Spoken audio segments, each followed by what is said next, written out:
আমাদের কাজ হলো আমরা আমাদের জায়গা থেকে সব অ্যাপ্লাই করে যাব, সব আদেশগুলো মানব, নিষেধগুলো আমরা ছেড়ে দেব, এবং ফাইজা আযামতা ফাতাওয়াক্কাল আলাল্লাহ, তোমার হুকুমগুলো আমি কন্টিনিউয়াস করে যাচ্ছি, পালন করে যাচ্ছি, মানার চেষ্টা করে যাচ্ছি। আল্লাহ ক্ষমা করার মালিক শুধুই তুমি। এত কিছু করার পরে তবুও আল্লাহর কাছে এটাই বলতে হবে যে আল্লাহ সব মালিক তুমি, সব কিছু করার ক্ষমতা তোমার কাছে, আমার কাছে কিছুই নাই। দেখুন হযরত মূসা আলাইহিস সালামকে যখন ফেরাউন তাড়া করেছিল, দৌড়াচ্ছিল, তিনি লোহিত সাগরের পাশে গিয়ে তিনি দাঁড়িয়ে গেলেন। তিনি দেখলেন যে সামনে যাওয়ার আর জায়গা নাই। তো ফেরাউন যখন তাকে তাড়া করা শুরু করলো, তিনি তখনই জানেন যে সামনে যে আমি যাচ্ছি, সামনের জায়গাটা তো লোহিত সাগর, এখানে যাওয়ার পর তো আমার আর যাওয়ার জায়গা নাই, ডান দিকে বাম দিকে পিছনে ফেরার কোনো সুযোগ নেই। ফেরাউন তো আসছে, তাই বলে তিনি সেখানে দাঁড়ায় থাকেননি, তিনি একেবারে লোহিত সাগরের সামনে এসে দাঁড়িয়ে গেলেন। এবার আল্লাহর কাছে, আল্লাহ আর কি করবো আমি, তারা তো এসে যাচ্ছে, আমি আর কি করতে পারি? আল্লাহ বলছেন হাতে যে লাঠি আছে সেই লাঠি দিয়ে আল্লাহর উপরে ভরসা করে একটা বাড়ি দিয়ে দাও, আঘাত করো। তোমার হাতে যে লাঠি আছে, আনিদ্রিব বিআসাকাল বাহর, যে লাঠি আছে সেটা দিয়ে তুমি সমুদ্রে আঘাত করো। তিনি আঘাত করলেন, রাস্তা হয়ে গেল। তো তিনি যদি ওই প্রান্তে দাঁড়িয়ে থাকতেন যে সামনে যে লাভ কি, সে এমনিতেই সাগর, এমনি মরা লাগবে, তার সে দাঁড়ায় থাকি না, তিনি যে গেলেন, অগ্রসর হলেন, আর আল্লাহর উপরে তাওয়াক্কুল করলেন। আর যেখানে গিয়ে থেমে গেলেন, বলেন আল্লাহ আর কি করতে পারি, এভাবে কিভাবে বাঁচতে পারবো? আল্লাহ বলছেন এই লাঠিতে আঘাত করো, আল্লাহ ভরসা, আমি আল্লাহ রাস্তা দেখিয়ে দিব। আল্লাহ তাআলা ঠিক তাই করলেন। সুবহানাল্লাহ পড়েন।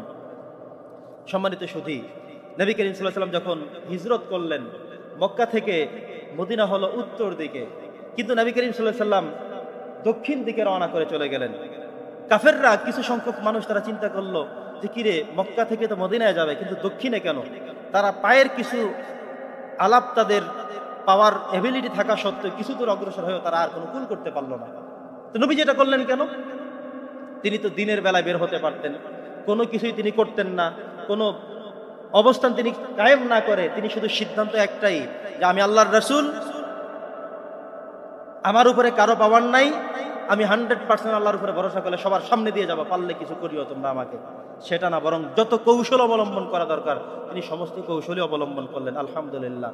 তার মানে হলো, প্রিয় সুধী, আজকে আমাদের জন্য যে মেসেজ সেটা হলো আমাদের সকল কাজের জন্যই আল্লাহর উপরে ভরসা করতে হবে। এটা হলো প্রথম কথা।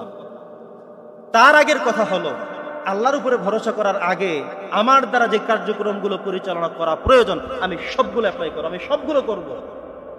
কোনটার ওসিলায়, কোনটার বদৌলতে আল্লাহ আমাকে ক্ষমা করবেন, মাফ করবেন, আমরা তো কেউ জানি না। অতএব আমার কাজ হলো আমি আমার জায়গা থেকে চেষ্টা করব, কষ্ট করব, আমি আমার জায়গা থেকে বীজ বপন করে যাব, আমি থামবো না। পরীক্ষায় যেই পরিমাণ আমার সম্ভব আমি সেই পরিমাণ লেখাপড়া করি, এবার আল্লাহ ভরসা। আমি আমার জায়গা থেকে করণীয় যে আমি সবকিছু করি, এরপর আল্লাহ ভরসা। আমি আমার গরু ছাগল উট জায়গা মতো বেঁধে রেখে, ঘাসের পাশে বেঁধে রেখে, তারপরে আল্লাহ ভরসা। আমি আমার ক্ষেত খামারে আমি ধান বপন করে, গম বপন করে, ডাল বপন করে, পরিচর্যা করে, সার দিয়ে যা কিছু লাগবে সব প্রসেস অ্যাপ্লাই করে, তারপরে আল্লাহ ভরসা। কথা বোঝেন নাই? কিন্তু সবকিছু করার পরে যদি আপনি মনে করেন সব করছি এবার ঠেকায় কে, এই কথা বলার কোনো সুযোগ নেই। অনেক সময় এমন দেখেছি ধান একেবারে উপরে থোড়া চলে এসেছে, কিছু সময়ের মধ্যে ধান ধরে যাবে, ভালো অবস্থান, ভালো পরিস্থিতি, কিন্তু হঠাৎ করে এমন এক তুফান বৃষ্টি শুরু হলো, সমস্ত ধানগুলোর মাজা ভেঙে সব মাটির সাথে মিশে গেল। আপনি চিন্তা করেছেন করার প্রতি এতগুলো করে হবে, কিন্তু তার অর্ধেকও হয় না। এমন হতে পারে না? তার মানে হলো আপনি আপনার চেষ্টা কষ্ট সব চালাইয়া যাবেন, কিন্তু এটা চালানোর পরে এই কথা বলবেন না, মনে করবেন না যে সব হয়ে গেছে, ঠেকায় কে, এই কথা বলা না, বরং আমি আমার কার্যক্রম সব পরিচালনা করার পরেও এবার আল্লাহর উপরে ভরসা করলাম।